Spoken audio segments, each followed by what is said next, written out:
Welcome to Mallet and Michelle on Dripping Springs, hosted by me, Michelle Lewis, and Steve Mallet. Well, hello, Michelle. Hello, Steve. Hey, we've got a great guest today. I'm excited about this one. Stephen Worth, who is a stuntman. Yes. And been in L.A., been around, did Reno 911, I guess did some movies, worked with a bunch of famous actors. I know. I'm pretty excited to talk to him and figure out what the heck's going on in Hollywood. Not that I give a crap. Yeah, I know. But no kidding. I think his stage name or IMBD name or whatever they call it is Hart. So Stephen Hart. Steve Hart, okay. Steve Hart. So if you look at on IMBD, you can find him that way. If you also look up Michelle Lewis, you can see me on there too. Nah, that's not true. That's not true. Hey, the show today brought to you by M. Elliott Studio and Capital Farm Credit. So you just got back from a whirlwind trip. Actually, Yes. It wasn't even a whirlwind. You were gone for 2 weeks. I did. To Europe. We flew into Paris. We did Paris for a couple days, and we flew to Rome. And we did the surrounding area of Rome, and then we flew back to Paris. And that was really amazing. And I learned a couple of things that I didn't know. Now, it was a bucket list item, Yeah. absolutely. It was for your 30th Our 30th wedding anniversary. Congratulations. Thank you very much. But I have to say, I did get tears in my eyes when I was in the Sistine Chapel. And I did take a secret picture, even though they were screaming, "Attenzione, no pictures." But I just kind of popped one out. But that was an amazing trip. The Vatican was, I don't even really have words for the things that I saw at the Vatican, but also it was a gross display of wealth. And when you walk outside of the walls of the Vatican, that Rome is a bleep hole. It really is. Really? So just that is it dichotomy or Yeah. contrast? I mean, there's graffiti everywhere. There's trash everywhere. And one of the taxi drivers that we had told us it's because graffiti, they weren't criminalizing it about 10 years ago. And now they're trying to put the genie back in the bottle. And I mean, we did an amazing night tour of the Colosseum. And it was probably good. Did you know the Colosseum was once covered in all marble, not stone? No, I did not know Yeah, that. and the Vatican stole it, and the marble and a lot of the other things. But then we went to Pompeii, which was super cool. And the biggest thing that I took away from Pompeii was there were roads there that were from before the time of Christ, and Sawyer Ranch Road just got repaved like 2 months ago, and it looks like and crap. It's not as nice as So the 1,000-year-old road. It's the 3,000 year, 3,000-year-old that road. was found under ash and volcanic, whatever. But it was amazing. Paris, I really liked Paris. Paris is kind of in a little bit of disarray right now. When we were there, the World Cup rugby game was going on. And they are getting ready. All of their monuments are getting ready for the Olympics next year. And that is going to be nuts, crazy. But biggest takeaway from the whole trip, aside from just the amazing sights and all the bucket list items that we saw, the food sucks. Well, now we know why Europeans are so skinny, because their food sucks. Because they smoke 4 packs of cigarettes a day. That's number one. I learned that tomatoes, this is what we learned on the food tour, whether or not this is true or not, but tomatoes weren't even brought over until World War II. The Americans Tomato brought... sauce, because they had tomatoes in Italy. Well, they had... No, really, it was southern Italy, Sicily, kind of in the Roma tomatoes. And what makes the Roma tomatoes so good is the soil and everything else. And also carbonara, which is like the pasta with bacon in it, because when the Americans came over, they liked bacon. And so they introduced that. But it's really, the pasta is a lot more al dente than I'm used to. It was like eating flour and water. There wasn't a lot of, I mean, my husband said, "I like your spaghetti sauce better." Yes, we were those Americans, and we ate at Five Guys twice because they had vegetables. You know what? You posted some pictures of some of the coolest stuff I've ever seen.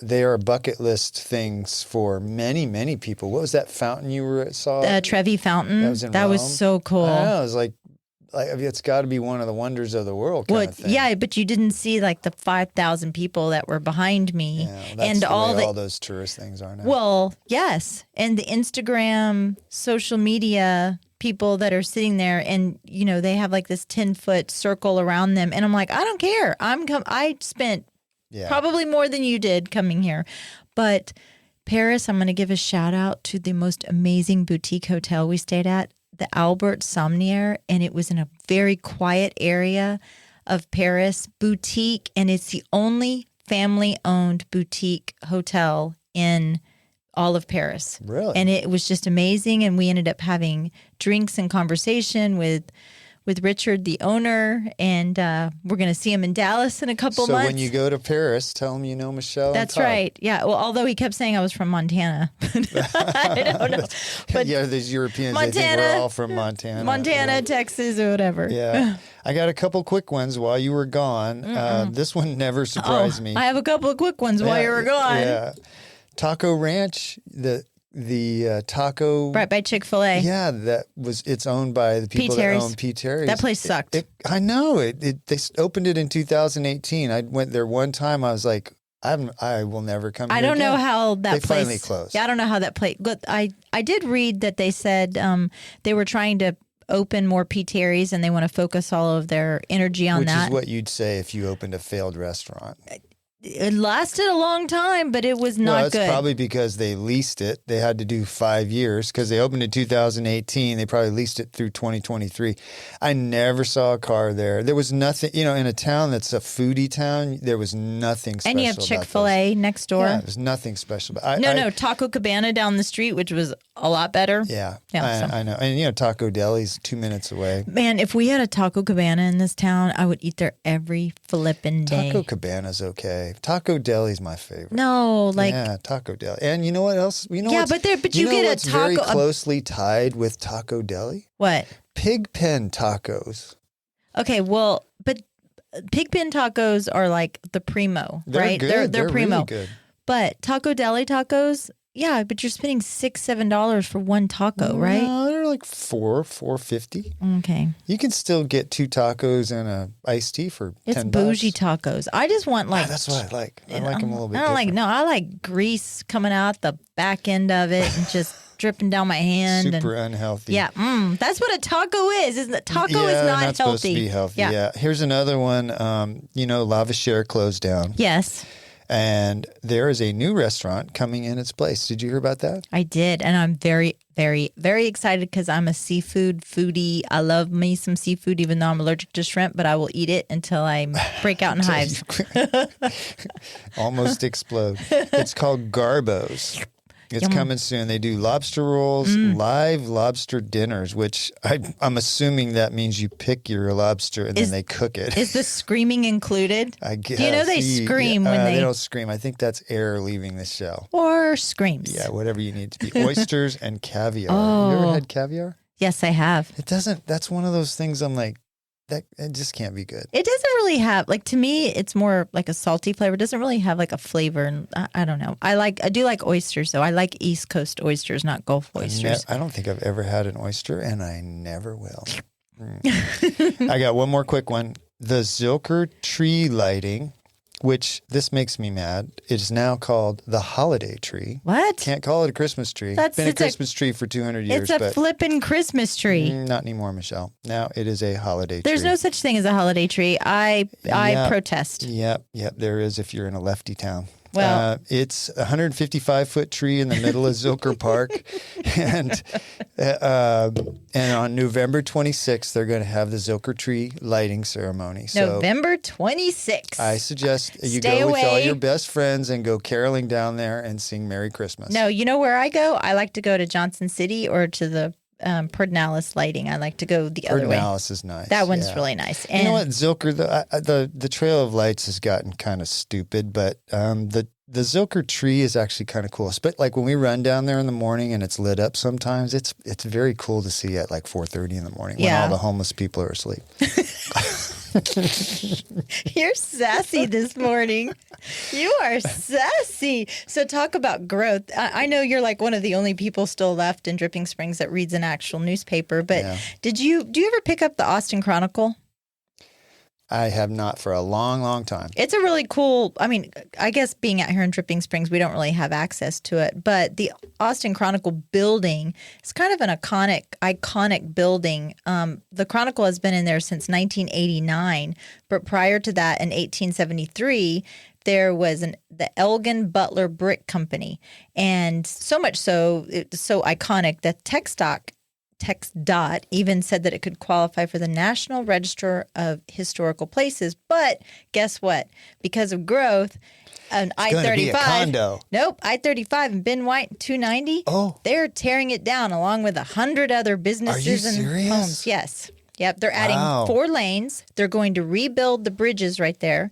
They're tearing down the upper decks of the highway, and they're lowering the main lanes from downtown all the way to Airport Boulevard. So that is going to be a mess. You think it's a mess now. You just wait. Big time. 54 acres total of Austin are going to be taken to increase the I-35 footprint. So you know that they're going to take all those businesses through eminent domain, which I think the law says that they have to be paid a fair market price, but that is in the eye of the beholder. And there's that guy that owns that bar down in San Antonio. He just sold it. Did he finally? He finally sold. I'm going to get it wrong, but I think it was something. Oh gosh, he wanted like $54 million or something, and I think he sold it for 18. I think he finally But they offered him like $1.5 million to start off with. So all those businesses out there, don't cave into that first offer. They got a lot more money than they're willing to pay you right up front. Stand your ground. They'll pay you what it's worth. Absolutely, if you fight it. That brick company. Some of the bricks that came out of that company went to the Capitol, UT, Stephen F. Austin Hotel. So what they said they're going to try to do is they're going to try to reuse some of the bricks from the actual building and tell the history or the story of the building somehow. I don't know how they're going to do that within the guise of 35. I don't know if you've noticed over at the new H-E-B in Belterra, they were supposed to have some stuff from the Nutty Brown Cafe. They do.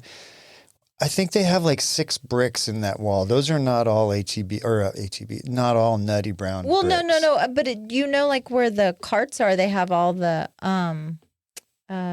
guitars and stuff. And then there's I saw that, but I'm just saying that I thought it was going to be more integrated into H-E-B. Okay, well, let me just say something. You stay at your Dripping Springs H-E-B, okay? And love my Dripping Springs Don't come H-E-B. over to my new Nutty Brown H-E-B. This Actually, is a line. Since your H-E-B opened up, my H-E-B has been a lot less crowded, and I thank you for that. My H-E-B is a lot better because it has a lot better bougie stuff. Better bougie stuff. Yeah, bougie stuff. Occasionally, we're going to come over there and trespass on your H-E-B. I'm gonna call security on you.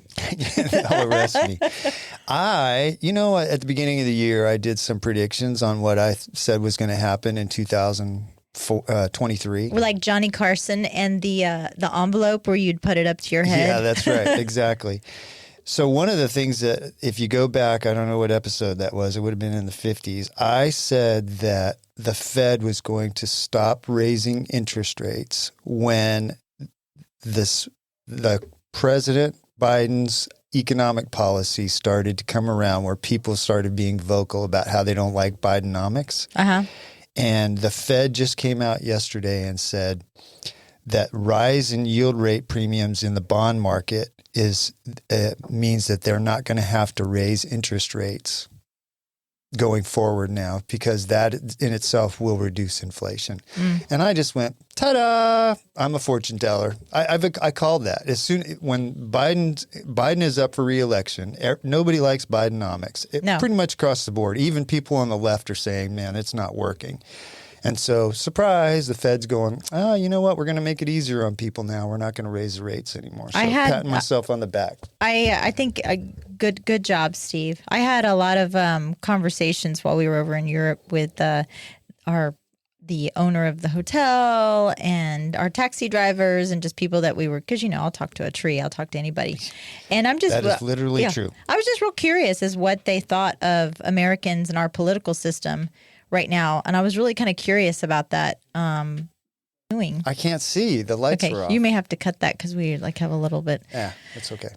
But it was very interesting as far as what people over there were thinking about our leaders in charge. I'm going to use that term really loosely. There's nobody in charge up there, Michelle. No, there's nobody in charge. There's nobody in charge. Across the board, right and left, nobody's in charge. Nobody's in charge. The monkeys are running the zoo for sure. Yeah. So, hey, I had something else kind of tying into Stephen joining us today. Did you know that Dripping Springs is considered a film-friendly certified community by the Texas Film Commission? I did not know that. Dripping Springs? Dripping Springs out of 130 cities. Guess who did that? Guess who spearheaded that? Pam Owens. Pam Owens. She's awesome. That Pam woman. awesome. We need a Pam Owens Day in Dripping Springs. We do. But a statue. Downtown. A statue. She got the idea. I was reading an old interview. She got that idea when the Alamo was being filmed on the outskirts of Dripping Springs, and she just kind of ran with it and. Did you know Dazed and Confused was partly filmed here? No, I did not. Predators, of course, the Alamos, American Pickers. We have all these like TV, film, music videos, just so many things that kind of go on downtown. But one of the reasons why they say is not only that we're friendly, but our landscape, the limestone shelves that we have, cliffs, the caverns, the water, the hills. But also, we are now starting to get a good little following or presence of studios here. Not only do we have Castor Studios, which we've had them on before, and Ryan. We're going to go over there and watch them filming. I'm so excited. Gus Plus Us. I'm so excited. And Ryan Sheffer, he was a former guest of ours. He owns Mile 880 Studios. He's done like Apple commercials and big time stuff. But there's also Stray Vista Studios. Have you heard about this one? Nope, haven't heard of that. It's over by Frog Pond. They have a 10,000 square foot studio. I know, I'm shocked. 8,000 square feet of staging, 2,000 square feet of amenities like dressing rooms and offices and things like that. But listen, Dripping Springs, we are kind of becoming a little dripping Hollywood Hillsy kind of like Charles Manson. Like where the Charles Manson murders happened. Maybe it's kind of I think that's infamous. Infamous, yes, for sure. Hey, I've got a fun one, and then we'll take a break and get Steve. Was that story here. boring to you? No, I love that. You just didn't even react to it. Oh, You just I'm went sorry. right I was paying attention to changing some the audio lights. stuff. Hi, Steve. We're recording Michelle. Today. You want to introduce me? Hey, this is Steve Mallett. Yeah. No, I will comment on that. I just didn't know any of that had happened here in Dripping Springs, but it makes sense. It is a great place to film. There's all kinds of interesting stuff, which is interesting to me because when you talk to somebody in California about living in Texas, they imagine that you live in like Fort Collins where the tumbleweeds are. They don't imagine it's a beautiful place like where we live. We do live in a beautiful place. We're very lucky. Well, on your Christmas list, some of our newest residents, the ones maybe from Oregon and Washington that can't stomach the idea of killing a steer or an ostrich for their boots. Crocs, you might have heard about this. Crocs just announced that they have cowboy boots. Oh, bless. Crocs cowboy boots. Oh, you got to pull them up on the TV. This is hard. And they're I don't know if they come in multicolors, but they come with fake rubber spurs. They're 100. There they are, right there. Oh, they're awful. Crocs classic cowboy boots. They are rubber. Cowboy boots. If you get me those, Michelle, you'll never catch me in those. I am not. I ever wearing swear, those. if you get me those, no, not ever going to happen. Not going to happen. But they are $120, and I thought we should do a contest for those. But anybody that would really want those, we don't really want them to listen to our show. I heard some sort of. Do you know who Post Malone is?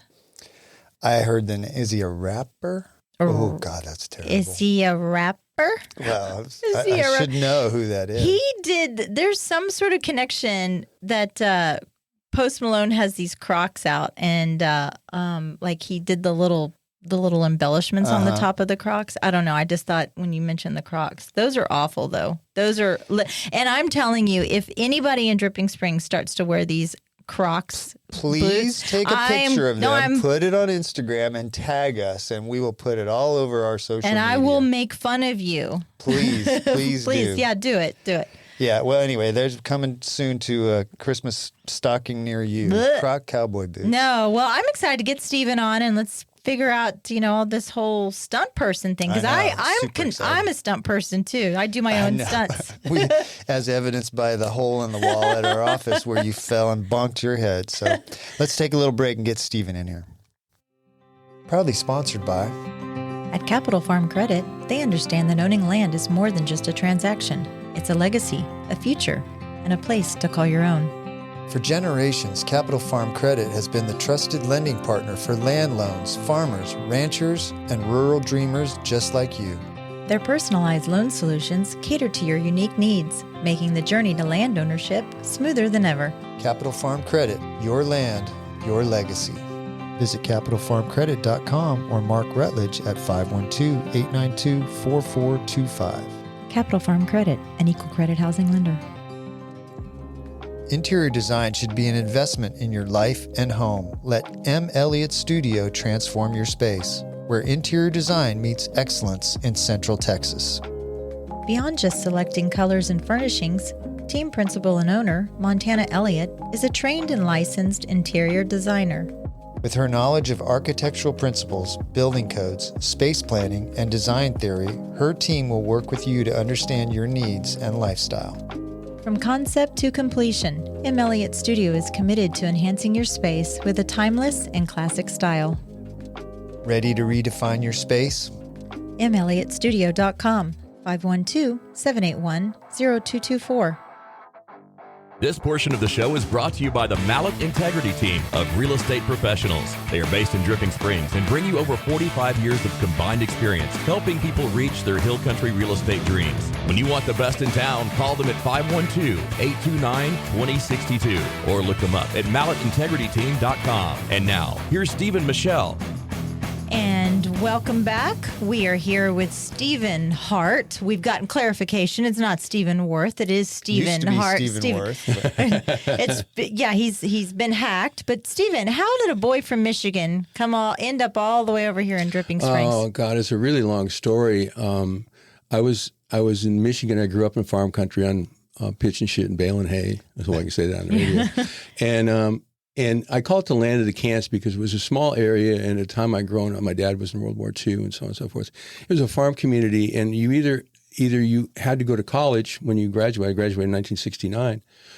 You had to go to college, you had to work for your dad on a farm, or you had to go work at one of the factories like Gibson or something like that. And the Vietnam War was going on, so I went to college, and I wasn't good. I was a good student, but I wasn't good at college, and I was thrown bodily out of Michigan State.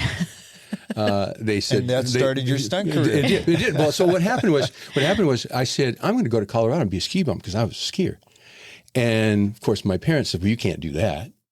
And so I moved to Colorado for about 7 years, and I became a full maitre d' there. And I got tired of the winter one time. I said, I've never been to Maui. I'm moving to Maui. So I showed up in Maui, and I said, there's Chemo's, which is now burned down a couple weeks ago or whatever. And I said, I'm going to work there. So I did. In 1981, I had a Christmas party at my condo. My girlfriend and I had a Christmas party for all the people who didn't have families. And a buddy of mine called me up, and he says, hey, there's 3 stunt guys here from L.A. Can they come? And I'd wanted to be a stuntman since I was 6 years old. I said, bring them. And so Glenn Wilder, who started the Stunts Unlimited, and Scott Wilder, who was 17 at the time. Glenn passed away about 3 years ago, and Scott's about 55 now. And Dick Zilker showed up, and they were there for 6 weeks. And Glenn took an interest in me because my background is I've got 2 black belts, Taekwondo, Tong Soo-Do, snow skier, can drive anything because I grew up on a farm, and played professional fast pitch softball, professional baseball single A, and I played semi-pro football.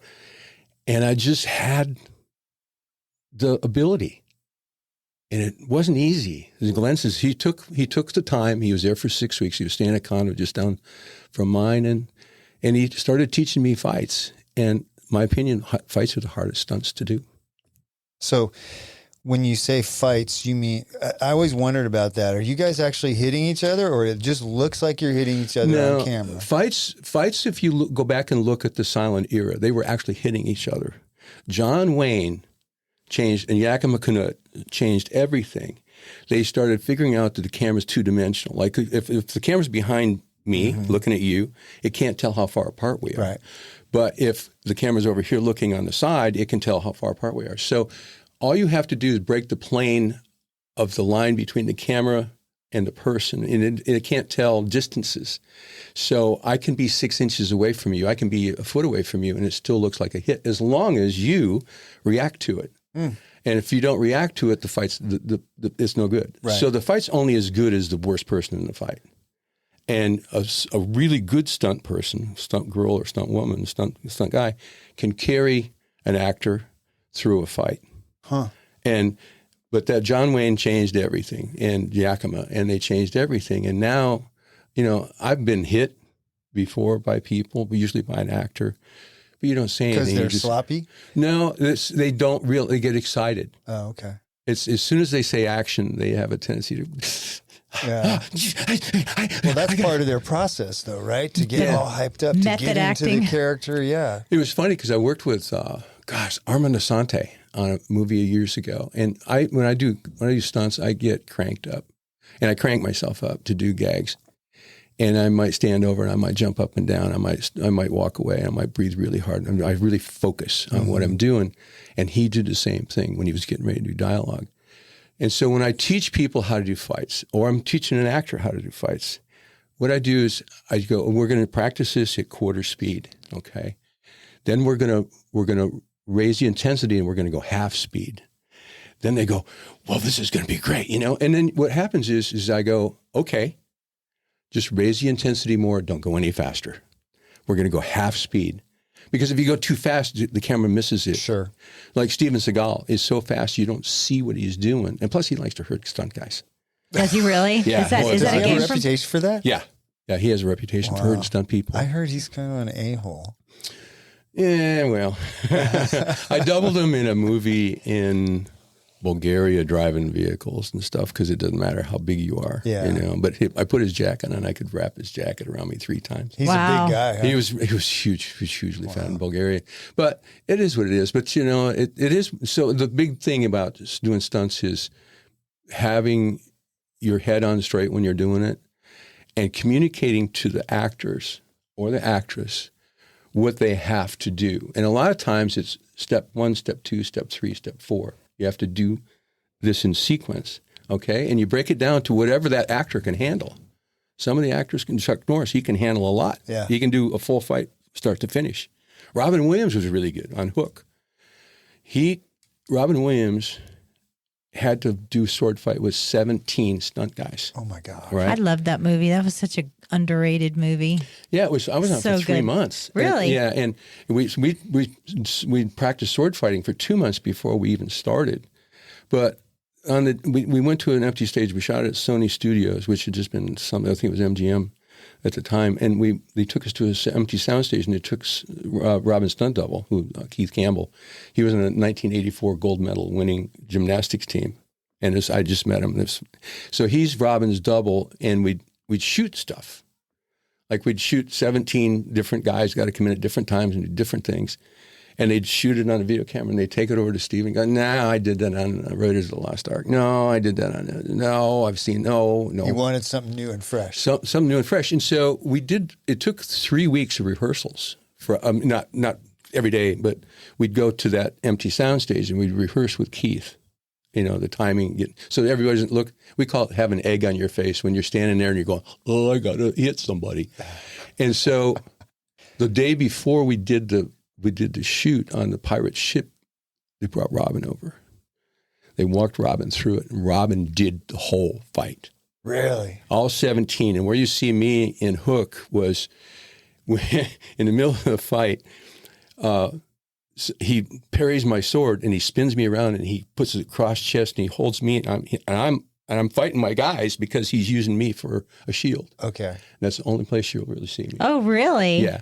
So, and the funny part about that is that we'd go in and there were 135 stunt guys working, stunt guys and stunt women. That's crazy. And for 3 months. And so we'd go in and you'd go into makeup and hair and you go, well, I need a number 7 scar here and I need a 14 over here. And I had my own beard. I grew my own beard, but they'd make your teeth black, right? And one time I forget, my daughter was, I think 2 or 3. And I forgot to take the scars off, and I forgot to take the black off my teeth. And I got home. She goes, Dad, what happened to you? And she put her finger on the scars. And I'm sorry, honey, I forgot. Just peel the scars off.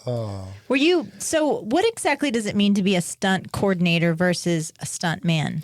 A stunt coordinator, well, you've got to be in charge. You're the guy or the girl, the woman, who puts the stunts together and does all the hiring. So, for instance, I did a pilot which has never been shown called Chasers.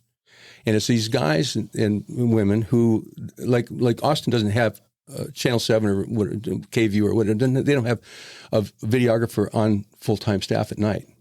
So they've got people who have radio scanners, and they go and shoot the burning of the building at 4th and Main or whatever, right? Mm-hmm. And then they sell it to the highest bidder, right? Mm. So that's what this movie was, or the TV series about. And in the script, it says 6 clowns are on fire coming out of a car that's on fire. And I go, cool. So a stunt coordinator will hire the people. And what I did is I gave them I didn't really give them a choice on that, but I gave them choices. Like I hired one woman, and it turned out to be 5. I hired one woman, 4 guys. Then I hired the fire safety people. And then I hired 3 stuntmen as firemen to put them out. So a stunt coordinator will actually plan things or write things so that when you start a show and you run a TV series, for instance, like Baywatch, and they'll give you the script beforehand, though, right? Way so you can kind of you get the script beforehand, but what you get is you'll go, and this is the way the car chase starts, and this is the way the car chase ends. Mm-hmm. And the rest of it is me writing it. And you get to be creative in the middle. Be creative. That's cool. Like I'll go to an intersection, a 4-way intersection in an industrial area. And I'll say, we can shoot the beginning of the car chase coming to us right here. And then when he turn left, and we go out, and we'll go over here, and we'll shoot him. They'll come in a left, left, cool. Right. And you wind up using all 4 directions of the car chase because it looks different. Oh, right?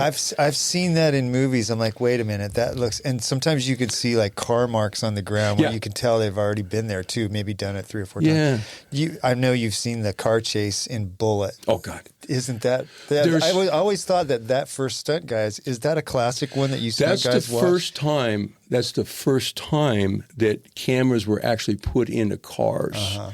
So, in my opinion, the Bullet is the #1 car chase ever. Then you go. I agree with you. I think it is. And then it changed everything. It changed Hollywood. And it wasn't McQueen did some of his driving, but another guy named Kerry Lofton did a lot of his driving. Do you know what we're talking about, Michelle? I know Steve McQueen for sure. I know that. You should pull it up because it is amazing. It car is. chase scene. And then the second car chase for me was French Connection. Okay, that's with Gene Hackman and Roy Scheider. Oh yeah. And they shot it in New York, and they shot a lot of freewheeling. And then there's another. What do you mean by freewheeling?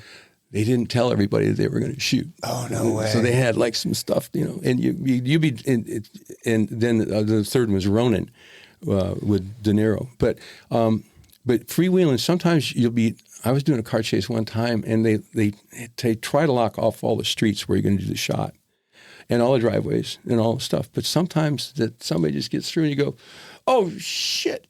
It's a bogey. Oh, no, we're in trouble.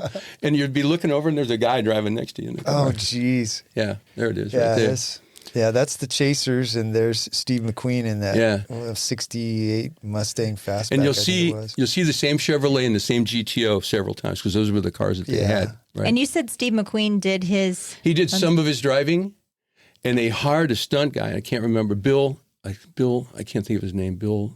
he was the guy driving the Charger. McQueen did stuff like that. But when you can tell, that's him in the car. Oh, yeah. They want to see. He overshot that corner. That's a money shot. It's because it shows you it's McQueen, right? There's McQueen, and there's nothing going on. That's not McQueen. That's Kerry. That's Kerry Lofton. Oh, yeah. Where we're not going to see his face. We can put a stuntman in there. There's all these jumps and where they come up like this, coming up to a crest of a hill, and the cars just launch off that. Yeah. So talk to me about Tom Cruise and how... He's a little nuts, a little crazy, but he does the majority of his own stunts. Well, he's very much a hybrid in doing that because Insurance will not let other people, there's your Volkswagen right there. Oh, yeah. Insurance companies will not let actors do their stunts because if they get hurt, the company's down. Like a couple, 3 years ago, Cruise got hurt doing a building jump. Yeah, he broke his arm or something, Broke right? his ankle. Yeah. Broke his ankle. So everybody, they were down for 2 months, but they had to pay everybody. Right? They had to keep everybody on thing.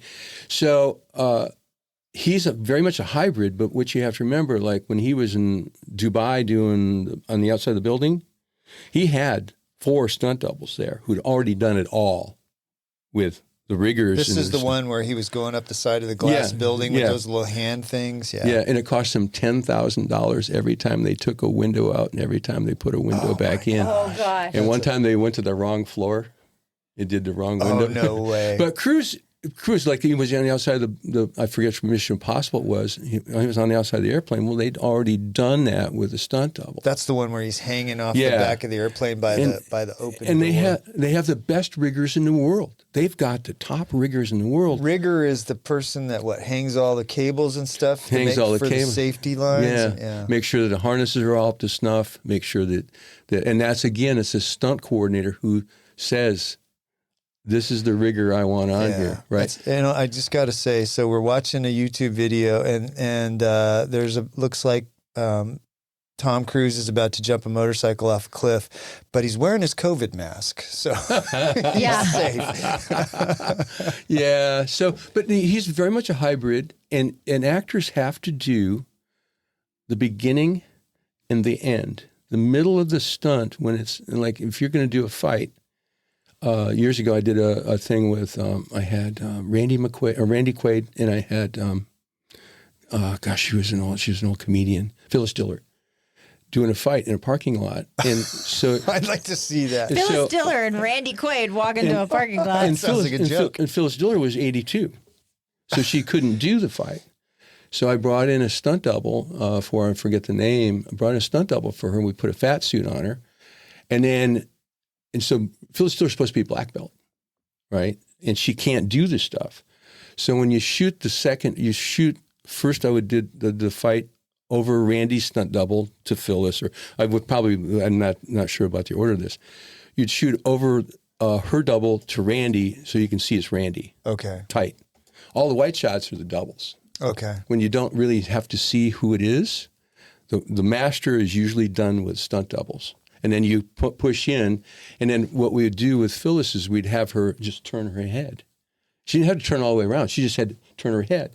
And then we go to the stunt double, and we cut in, right, where she's at. Smoke and mirrors. We did that with Hulk Hogan on Thunder in Paradise. Hulk, because he doesn't turn well. He's been so injured, and he can't blow his nose with one hand. He has to use both hands. So you have to be careful about what you do. And I had a great double for him. Yeah, who was a black belt. You know? So that's how it's done. So if you're the coordinator, then you're like, it's your job to make sure everybody's safe. The chaos coordinator. Yeah. So and we watched some of on your YouTube channel, Stunt Tales. There was a bunch of fire stuff, and you've done a bunch of fire. I've done things. A bunch of fire stuff. That whenever I see that in a movie, it just scares the hell out of me because so much can go wrong. How do you learn to keep those people safe and set that up where nobody gets injured? Well, technology's changed immensely since the first time. Some friends of mine, Ronnie Rondell and George Fisher were pioneers in fire. And that was when they had the big silver suits in the 60s, the Hellfighters and stuff like that. And then a guy out of Australia developed a stunt gel, which is a cooling gel, which you'd put on, but then you'd layer everything. And what you do is you go find the guy or the girl that's willing to do it? knows all how to do this stuff. You walk in, like my first arm burn was, you can't use wool and cotton. This is a great shirt to burn because it's all cotton, right? And wool doesn't transfer heat, cotton doesn't, but if you're using polyester, it melts. So you got to be real aware of what they're real wearing. aware. And now they've got things like when we did we go back to the fire burn with the 5 clowns, okay? Well, number one, we had to make sure that the wardrobe people were using all cotton clothing for their costumes of the clowns. Then clowns always wear polyester wigs. I had to come up with what we're going to do. I woke up out of a dead sleep and I said, mop heads. let's buy mop heads. So I went to Home Depot and I bought a bunch of cotton mop heads and we dyed them. Wow. And we used them for the wigs, right? And then you have to do makeup because clown makeup is oil-based, so you have to do tests. So because the technology's changed, now all we did was we used a gel that's a fire gel right on my skin. We put all different kinds of makeup on my arm. We put the gel on, then we put the accelerant on it. So I did a bare arm burn. I've got the video. I can show you that. And so you do that. And it only keeps you from burning for just a short period of time. You have like 20 seconds. Wow, that's crazy. 20 seconds, 30 seconds. And then their noses are either rubber or foam. Well, we use different kinds of fireproofing on the noses, and we couldn't come up with anything. So what we did is we just painted the noses on because you're not going to see them. Right. So you learn by trial and error, and you got to learn stuff. Like I talked to a young guy. He wanted to be a stunt coordinator in the worst way, but he never really spent any time being a stuntman. And he didn't. I said, "You don't know what you don't know." And he said, "Really?" I said, "Yeah, okay. So you're on a location scout. You got the director, and you got the producer, and you got all of you first AD, and you're going to the director says, I want to do the fire burn in that elevator right there. What do you tell him? He says, yeah, of course I'll do it. I said, you can't. You're going to kill somebody because the heat has to go someplace. In an elevator, it can't go anywhere. And so you're going to die. Firebox. Yeah. So build an elevator. Right. You know. So, but it's you don't know who you're going to learn it from either. That's one of the things I was going to ask you, if you've ever worked with a director that said, this is what I want to do, and you had to go, that can't be done because that's too dangerous. Yeah, I got fired for it too. Oh, did you? Did they find somebody that was willing to take the risk? No, they changed it. I did Reno 911 for 7 seasons. Oh, my kids were so excited that I was interviewing you today. They were like, new boot goofing. And yeah, and so in the 7th season, on the final episode, we were doing Niecy's, it was whatever her character was. Her aunt died, and they're going to do a New Orleans style funeral procession with the Dixieland band and all this stuff. And they're going through a road closed area, right? And I walk over, and everybody's gathered up on this bridge. And I said, I walked over, and I said, what's happening, guys? And the location manager looked at me. He says, thank God one of the adults is here. And I looked down, and over the side of the thing it's a river. It's a wash where water flows to the sea, right? And it's about 18 feet down to the bottom of the wash and 18 feet up to the other. And it's all gunite. And it all looks like rock, right? So it's uneven. They're carrying a casket. It still weighs 160 pounds. It's not a full casket. It's a fake casket, but it's still 160 pounds. And you got 8 actors who are trying to be funny, carrying this casket down a gunite wash. You ever been on the bottom of a staircase holding a dresser? Yeah. And what happens if the top person falls? You're screwed. You are. And so I said, no. I said, can I do anything to this? And they said, no. I said, can I put ropes down? No. And I said, well, you can't do it. And the executive producer said, I want to try it. And I said, no, you can't do it. He says, I'm going to try it. And I said, well, my suggestion to you is this.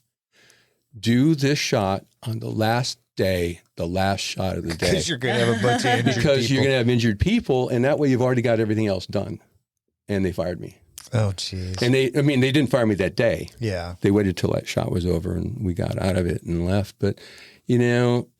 Who takes the risk in that sense? When someone is hurt, you take the risk. It's my responsibility. If somebody gets hurt, it's my responsibility. So do you have insurance? I'm sorry, that's Michelle. okay. Do you have insurance against that? Screen Actors Guild indemnifies us. They have the production has production insurance that indemnifies me. Okay. I can be named in the lawsuit, right. but because that's a big risk. Well, I mean, we worry about that in real estate, which is what I do, and there's a lot less risk in real estate than there is doing the kind of stuff you do. Go ahead. That's where I want to kind of talk about the Alec Baldwin situation, and I know it's a very, how do you think, especially in the industry, it's probably very very sensitive subject, but everybody's fingers are pointed everywhere. Well, I was called for that show to do that show, stunt coordinate that show, and the first AD, friend of mine, I've done several shows with him, and he called me for that show. What's AD? assistant director. Assistant director makes sure the movie gets made. Okay. He has a shot list, and so when the director's over there, he's looking at what he wants to do next. The first AD is in charge of rehearsal. He's in charge of the safety for the set. He's in charge of everything. He makes sure that the cameras get set up correctly, and he goes. So anyway, he called me for the show, and I didn't get it. A good friend of mine I've worked with forever, named Alan Graff, got it. And Alan's top notch. I worked with him on another 48 Hours. I worked with him on Due Date. I've hired him. I did Necessary Roughness with him. Good stunt coordinator. And so three things stick out in my mind. Number one is this is just my opinion, professional opinion. Yes. I don't think the armorer had enough experience to handle the situation.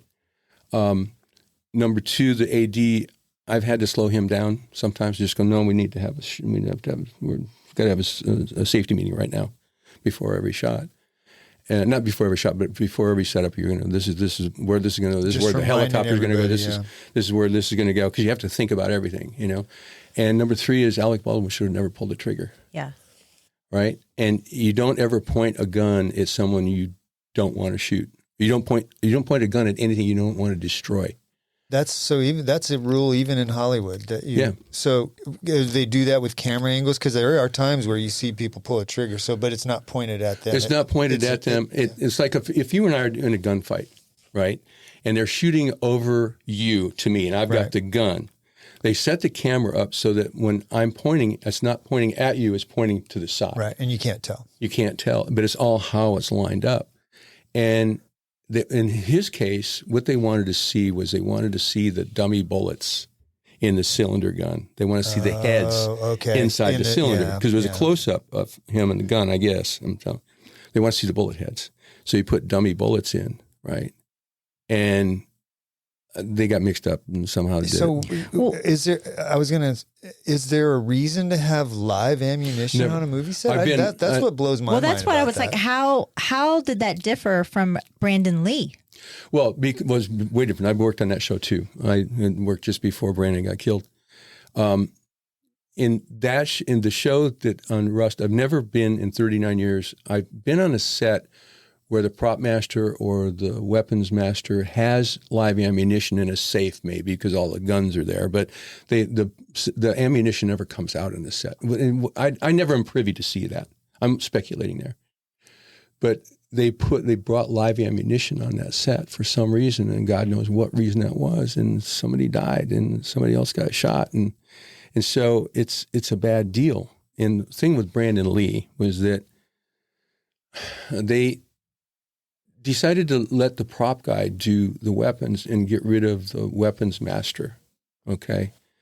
And the prop guy had made his own blank, or not his own blank ammunition, but his own dummy rounds. And what they do is they say, he got shot with a 44 cylinder gun. So they take the lead out, they take all the gunpowder out, they put a BB inside of that. They make sure that the primer has been fired. Then they put the lead back in, they crimp it back together. Well, what happened was that they did that, and somebody dropped the gun on the floor. And when they dropped the gun, the lead came out of the fake bullet, and it lodged in the barrel. So when they put a blank in, it acted like a real bullet. Oh, jeez. So, and I've got two friends that were just devastated by the death of Brandon. They've trained with him for years. There's so much that can go wrong on these sets. And so, being, like you're saying, being a stunt coordinator versus being but being the stunt person, you're looking to someone with that type of expertise. And you mentioned the arm burn that you did. What type of injuries have you personally, or are you dealing with because of your career? But people go, I'm crazy, I could be a stuntman. Yeah. No, you can't be crazy, because they're going to go, can you do another one? What they say is, you got another one in you? I go, if you go right now, we can do it. Personally, in 39 years, I went to the hospital 3 times from the set. The first time was on Tango and Cash, when I came through the windshield of the truck and split my head open. And they took me to the hospital and they did a head and neck surgery. I came back and flew in a helicopter for 3 days. Jeez. The second time was on Baywatch, and we were working in what's called a tank. Pamela Anderson, you ran into her? Yeah. I was Got a concussion? I was a stunt coordinator there for a season and a half. And so what they do is that we might do second unit, which is in Catalina, where I take stunt doubles over, shoot a lot of underwater stuff. But when you shoot the close-ups of the actress or the actor, they're in what's called, we called it the tank. It's a black bottom swimming pool where they put the set pieces and stuff in, right? And so we're doing this episode with Parker Stevenson, and there's a thing offshore of L.A. called Scattergood Power Plant, and they've got an intake half-mile offshore. And so what this deal is this is a cooling plant. This is a cooling for all of the power plant. And so these sharks swim up the thing, right? We didn't have a shark. We had a fake shark. So we're in the tank, and the water's about chest deep, and they've got a roof over it, and they're doing smoke, and it looks like we're inside of this intake, and the water's going to rain, and everybody's going to die. But here comes a shark. And so I was in there, and so I've got to have a scuba mask on because I got to be underwater too. I don't have to do scuba, but I got a mask. So I walked in and I said, "Where is the anti-fog for the scuba mask?" Your spit. You know, you can use spit, use spit, but sometimes you use toothpaste, or sometimes you use, whatever, dishwashing soap. And Chili, the first AC camera assistant, tosses me a bottle of stuff. I put it in there, and we're inside for about 3 hours in the water. I finally get out. It's like a big, giant Quonset hut. So I come out of the set piece, and I go, wow, they use a lot of smoke. And I walked outside. It's a bright, sunshiny day. I go, something's horribly wrong here. I can't see. I had no peripheral vision. You had the mask off at this point. So I had the mask off. You were walking around. So imagine putting 2 little pencils, or that's what you when you hold your eyes up, that's what it looks like. Huh. And the medic came over. I said, "Hey, dude." And he says, "Yeah." He says, "Well, rinse your eyes out." I said, "It didn't do anything." He puts a blood pressure cuff on me, and he says, "You need to sit down." So they put another blood pressure cuff on me. He says, "We have to take you to the emergency room right now." And I said, "What's up?" He says, "We don't want you to have a stroke." My blood pressure, what the story is that they tossed me Jet Dry, which you put in your dishwasher, which is basically hydrochloric acid, and it went through my eyeballs. Oh, my gosh. Because they're basically liquid. My eyeballs were. And it took them 3 hours to get my blood pressure down. I still have. Did you go yell at that person, the Jet Dry person? No. I just went into That's UPM. the thing that gets me about what you do. You can control as much as you want. There's always some variables that you don't foresee. That was just like this thing in passing. You didn't think much about it, and you could have died from that. Well, I did a little movie here. Yeah. And I helped out a girl, a family, and it was very ambitious. And she called me up and she says, "I can't afford you, but will you help us?" And I said, "You can afford me." And she said, "Well," I said, "I'll do it for free." Oh. She said, "What?" And so I went for 5 nights. Well, one of the scenes was a girl on horseback, and she's got a noose around her neck, and the other girl is going to kill her. And she's got her hands tied behind her back. You can fake the hands behind the back, but you need a noose around her neck. And I said, well, we went through this whole thing. I said, well, let's do halters because they're soft cotton. Give me 2 black halters, not halters, but lead ropes. We'll take one, we'll wrap it around a tree, and then we'll just put some tape. It'll just be taped on their thing. So if the horse decides to split, the tape's going to come apart. And I said, but somebody has to have their hands on this horse all the time. You can't walk away because that horse is going to bolt. And then you got a girl who's tied up with a noose. She's tied. She's got a noose around her neck. Oh, yeah. And the first take, this person walks away, and the horse bolts, and the thing does its job, but it pulled her off the horse. I'm going, oh, yeah. Because yours goes, yeah. Right? And you do stuff. There's just stuff you cannot, there's things that change right in the middle of stuff. And I've stopped things. Mm-hmm. I see it. It's going to be a wreck. Yeah. There's going to be a wreck here. We've got to stop. And then there's other times that's why it's called stunts. Yeah, it's pretty impressive. I would quick one, and then I got a little longer one. How do you, I was watching some of the stunts you do, and there was like a helicopter flying over this village, and there's bullets flying over. How in the movies, how do they make the fake bullet impacts where things are exploding? Interesting. How, Steve? I love that sound. That's how we just.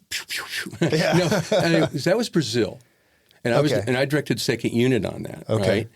And we didn't have all the wonderful things that we have in the United States to use. When they use what's called a Zert gun, or it's like a paintball gun, right? It's gas operated. Okay. And they shoot it. And So it is things- actually impact. Those are actual impacts. Yeah. Okay. And we didn't have that. I said, "You guys have a wrist rocket?" And they said, "Yeah," which is a slingshot. So they took the dust hits and the spark hits in their little balls, and they were shooting them with the wrist rockets, Wow. right? And that was pretty. That sequence is pretty cool. It was fun to do. I have the playing helicopter. in the background his stunt reels is what I have Yeah. going on back there. So, Steve, what is the most memorable stunt that you have seen, and what's the most memorable one that you've been a part of? 2 questions. Most memorable stunt I've ever been a part of was Tango and Cash. Tango and Cash made my career. Okay. I don't know if it's in this, and it's I come through the windshield of a truck, Okay. which is a great story. Yeah. But and probably this is my daughter getting attacked by the dog, by the way. And Yeah. she It looks like you do a lot of dog stuff too. turned out to be a specialty of mine. Okay. I didn't, but it just kind of came about. But I think that I've been on some really memorable things like Born Identity 5. It was really cool because I got to work with 50 stunt people and some of the most amazing people in the world, just legendary people. Do you still get starstruck? I get starstruck by the stunt people. Yeah. I don't get starstruck by Tom Cruise or by... You said the other day, I saw on your Facebook page, you said you were, the day before selfies, you were sitting between Brad Pitt and George Clooney. I'm sorry, I'd get a little starstruck, probably a restraining order also, but I'd get a little starstruck on that. I just get, it was fun, and you... They're just people, right? They're just people, and they want to be treated like people for the most part. I mean, it's like anything else. There's people you don't want to show homes to because they're jerks, Oh, that's true. right? That's true. I got a list. That's the way of the world. I got a list. Yeah. What's the most memorable stunt? Like when you saw it in the movies or on TV, you went, "Man, I'm impressed. That's a good one." Well, the thing with Tom Cruise is riding a motorcycle off a cliff is pretty badass. And when he's on the outside of that, I think it's a C-17 Globemaster. When he's on the outside of that, it's pretty cool. So that's a real shot. He's actually hanging off the side of that airplane. He had the best riggers in the world who put and you got to remember that when they did that, the stunt guy had already done it to make sure that it worked. to make sure that it worked. that he wasn't going to fly off the back of the airplane. And here's the thing with stunt people: the reason that they do stunt people is because they're expendable. And I've been on the gurney, going to the hospital, and they go, "We need those pants." Wow. And so, and I've you seen didn't make the headlines, did you? No, not like when one of these actors you gets just you do, and I don't ever think they're easy. I don't think stunts are easy, Yeah. and I never treat them the way I treat people. Like if you came to my set and you were working as an actress or something, I'm going to treat you the same way I would treat my daughter. You're going to go home with all your fingers and toes. You're not going to be scratched. You're not going to be doing anything. We're just going to, you're going to go home with everything. And so I've been part of like doing the sword fight with Robin Williams. Yeah. And seeing him do 20 minutes on Bruce Willis from the deck. Because everybody wanted to be in the movie. Bruce Willis was there. And it was a day that David Crosby was there. And also, what's her name? Not Meryl Streep. Julia Roberts was in it. Yeah, she was Tinkerbell. What a pain in the butt. Yes, you did say that out loud. I think it might have been, I don't know if it was Meryl Streep, but they wanted to be pirates, right? Yeah. But Robin Williams and Bruce Willis walked in. I remember there's 135 stunt people. There's 250 extras. There's all the cast and crew. And Robin does 20 minutes of stand-up on Bruce Willis. Wow.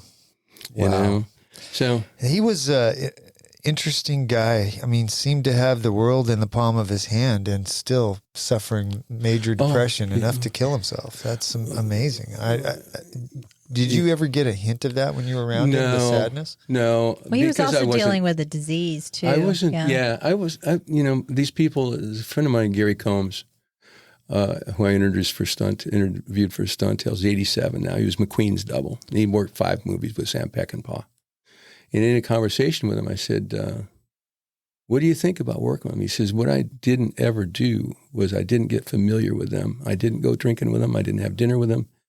He says, because what I noticed is that all of a sudden people are gone. They'd be there for a couple of weeks and then they're gone, And I did the same. I doubled a guy named Ron Perlman. I started stunt doubling him in 1988 on the first Beauty and the Beast pilot. Uh-huh. And then I doubled him on Sons of Anarchy. He's an interesting fella. Yeah. Just pull him up. Ron Perlman. I don't know who that is. You'll recognize him. And the thing is that he's Sons of Anarchy, and he can't ride a motorcycle. And really? They won't let him ride a motorcycle. You'll recognize his face. Oh, yeah. And then I double him on some videos, riding motorcycles, and then I double him on Hand of God. And I don't go have a drink with him.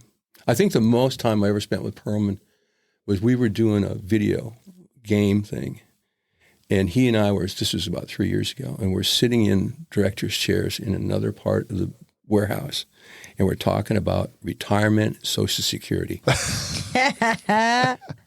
Even actors and stunt people have to talk about Social Security. He was Hellraiser. He was scary as hell. But yeah. I have a kind of just to shift gears a little bit. So your wife brought you here to Dripping Springs. Apparently, is the story, right? Well, part of the story is that I was very successful being a stunt guy, and I was retired, but I was still working. And you were in L.A.? We were in L.A. Okay. We lived in Thousand Oaks. It doesn't work like that, Steve. You can't be retired and still working.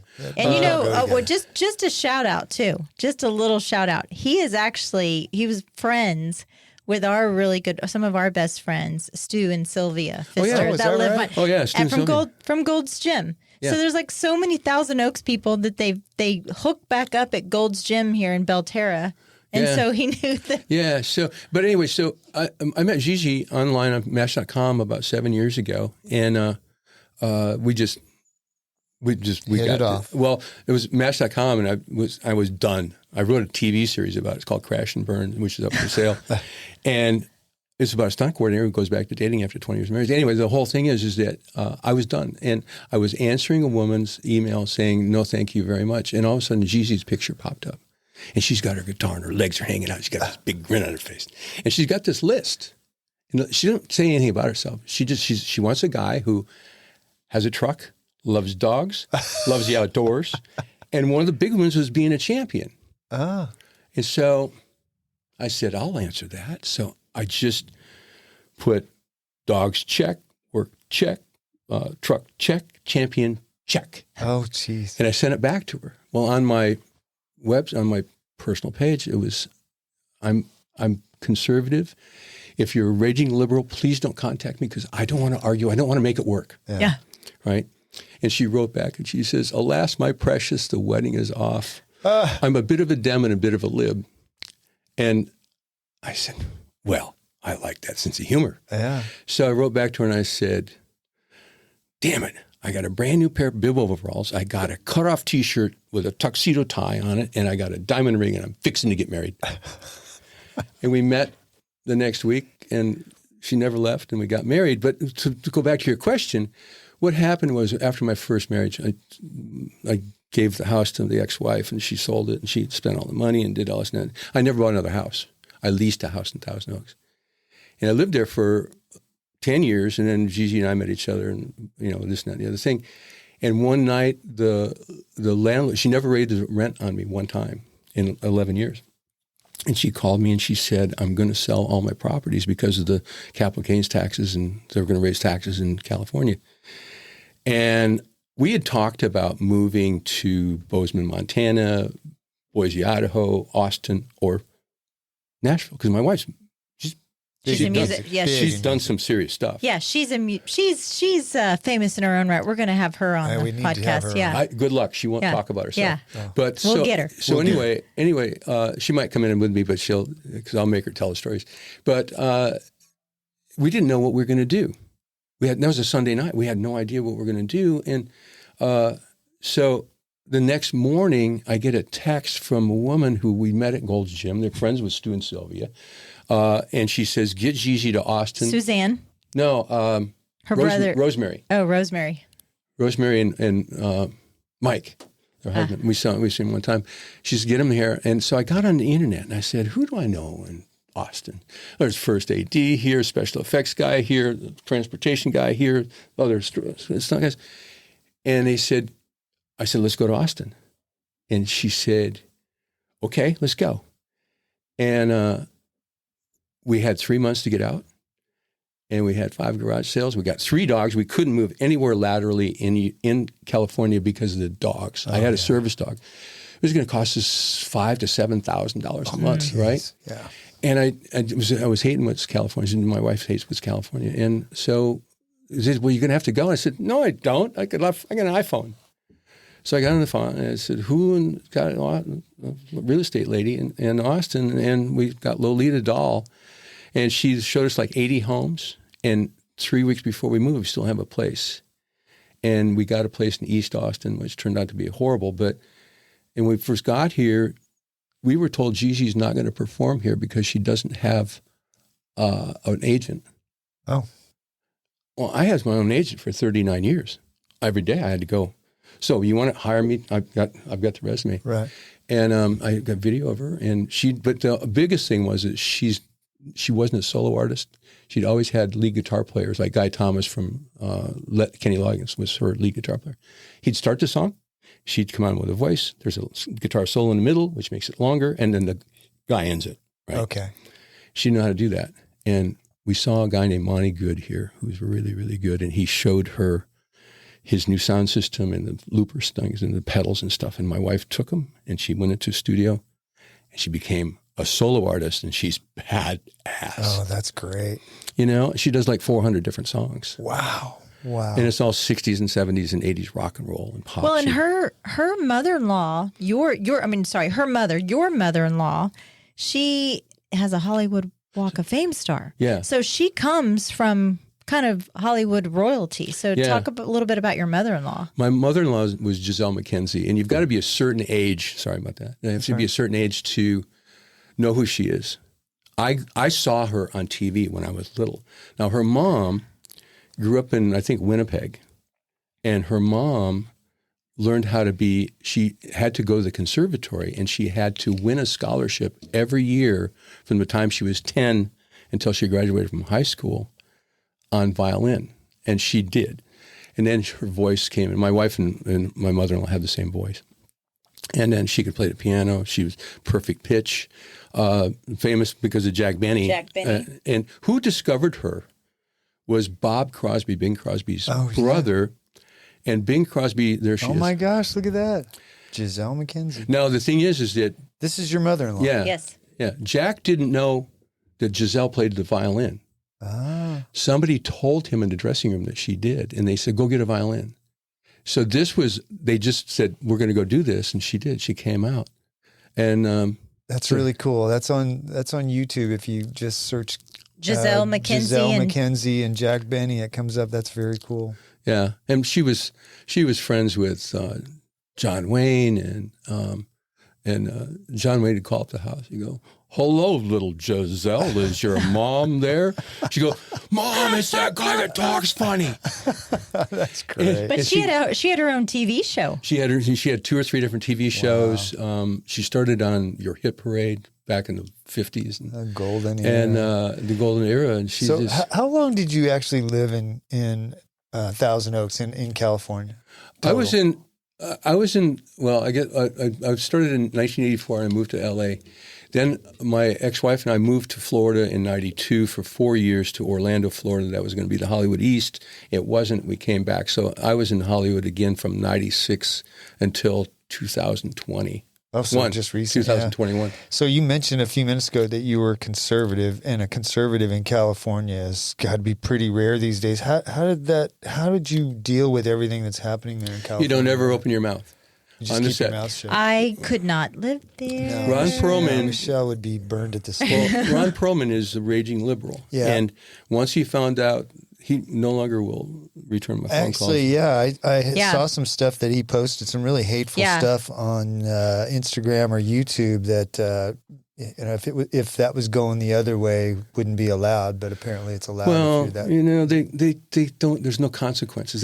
But the consequences is rampant. There are no consequences. Well, if you're conservative, they'll eat their young. They will Exactly. They will attack you for sure. Exactly. But you don't say anything in the hair and makeup chair. You don't say anything in production meetings. You just keep your mouth shut and just do your job. And the funny thing is most stunt people are conservative because they have to bust their ass for their money. Yeah, I can see that. That's what I want to ask you. What's your take right now on the SAG strike? And just to kind of start at the beginning, for those of us that don't know or don't care, why should we care about this SAG strike? You shouldn't. Okay. You shouldn't care. I don't care about it. 2 years ago, January 1st, 2022, we knew this was happening. We were promised health insurance for the rest of our lives. Mm-hmm. And being a stunt guy for 39 years, I believed them. Yeah. And they decided that, and now we get paid a weekly, a daily, whatever it is, and you get paid stunt adjustments on the degree of difficulty that you did the stunt and how many times you did it. Mm-hmm. Okay. So then let's say that they show Reno 911. Okay. Then every time they show it, I get money. They syndicate it. You get the residual. I get residuals. Now, my dues are predicated on how much money I make, including my residuals. 2022, they decided that no longer were anybody who was 65 or over where their residuals going to count towards their medical care. Oh, geez. So they still take the money. They still charge you residuals on it, or they still charge you dues on it, but they don't give you health care. So January 1st, 2022, they threw 12,000 seniors off the rolls. And my friend, who I mentioned earlier, is paralyzed now. Uh-huh. He's been my dear friend for almost 40 years. It's cumulative things. He did his last gag ever was for me on Reno 911. He did a T-bone in a truck, Toyota truck. I knew that day. Gigi was there. I said he just watched him do his last stunt ever. He's about 68 now, 68, 69. And he was going in the hospital right after that to have his hips replaced again. He had them replaced once. And once he had the hip replacement, they never got better. He was always on a walker for the last 2.5 years. And then a doctor said, you need to go in the hospital and let's try this nerve block thing and you're going to be able to control it. And they did the thing, and he's now paralyzed from the waist down. It didn't work. So he has no health insurance. He's been thrown out of the hospital because Medicare ran out. No spine people want to see him anymore because he doesn't have the good insurance. And was this is all through the union? Yeah. And so what is their reasoning behind this? Cost cutting because, They spend too much money on the people who are doing the office work and the people there's the guy who's running SAG now is making $1 million a year. The president of SAG right now is Fran Drescher, right? Well, the president, but the guy that's running it, I can't think of his name. I don't know if she's paid or not, but she's a big proponent of this thing. And the thing is that I've been a member of Screen Actors Guild for 39 years, and they've always been behind the curve. They were always behind the curve with VHS tapes. We'd never made money on those. They were behind the curve on DVD. And now AI. I actually think this strike is blowing up in their face because I think they thought the whole public was going to get behind them, and I think the average person is like, I could care less. I just don't care. And it's a thing too, and you see it in today's movies. Today's movies are all cartoons. I hate today's movies. You mean like CGI? Everything, Mission Impossible. You can tell. I won't go see it. I don't like it. Yeah. I would rather watch. My wife said, I was getting ready to leave, and she says, The Hunchback of Notre Dame's on today.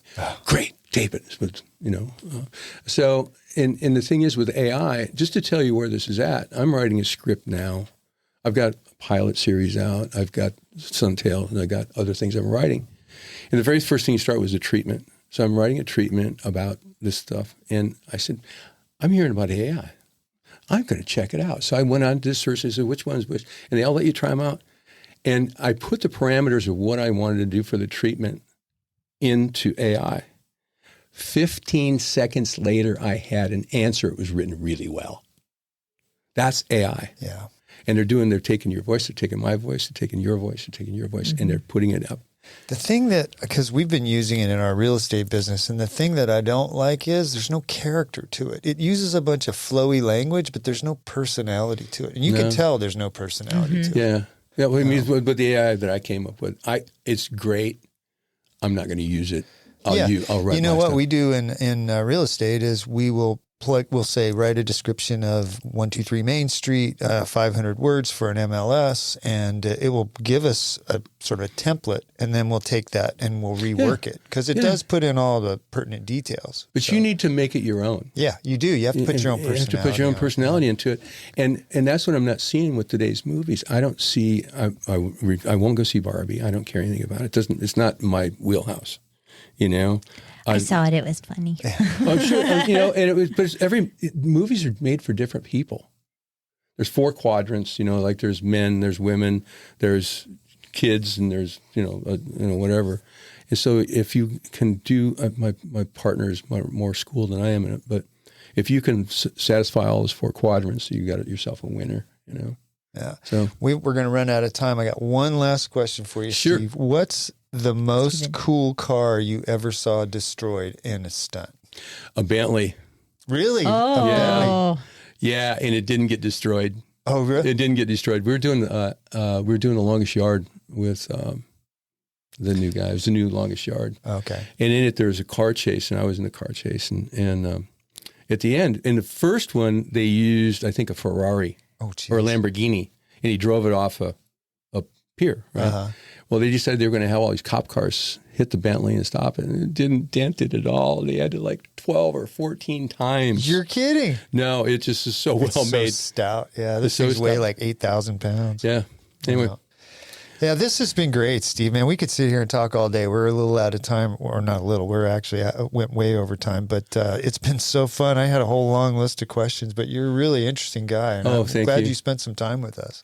I'm very excited to have you here, Stephen. I think I want to go listen to Gigi also. Where's she play next? Next, she's playing Friday night. Okay. At Paloma, right Oh, here in okay. Dripping Springs. Okay. She's a cool. new venue, and she's playing Saturday at Graveyard Vineyards, which has the best wine in Texas because it's California wine. Well, let's get her on the show as well, too. Stephen, thank you for so much for joining us. Thank I you. appreciate it. You guys were so kind. This has really been a lot of fun. by blathering.